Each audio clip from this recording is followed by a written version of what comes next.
Some people I know will be thinking, look, isn't this too late? You know, we've had chainsaws in and that's an awful situation, but look, the council has given this the tick. Don't we just have to accept that development is going to take place on this block? No, we don't.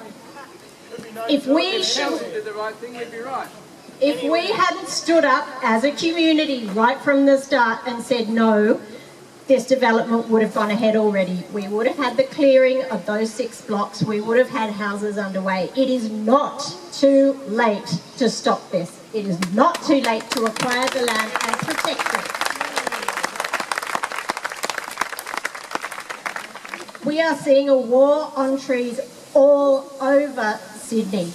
We've got people here from the eastern suburbs and from down south where exactly the same thing is happening in their areas. And as Michael said, it is time for communities to say enough. No more greenfield development. No more development in places like this, where you've got 100-year-old trees, where you've got powerful owls, where you've got possums and lizards and all the rest of it.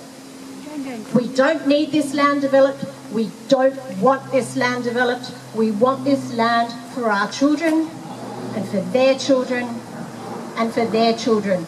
This land needs to be protected forever.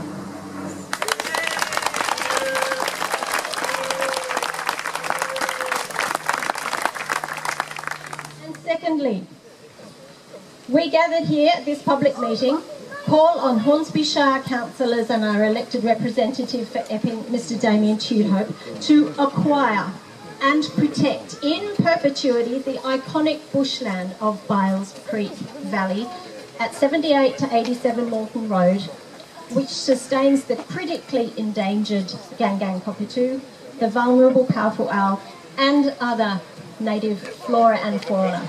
Do I have consensus on that? Yes.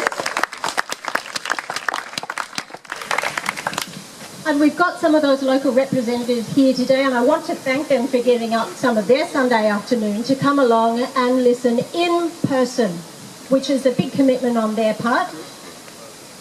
We have Damien Tudhope, who is the state member for Epping. Thank you for coming, Damien. Michael Hutchins is one of the Hornsby councillors for this particular ward. Thank you for coming, Michael.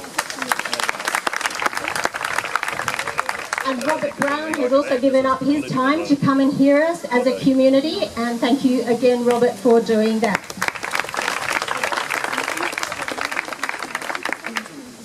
Oh, now Nathan Tilbury as well. I'm sorry I omitted you, Nathan, another Hornsby councillor. Thank you for giving up your Sunday afternoon to be here with us. We appreciate the fact that you have turned up in person to hear what we want.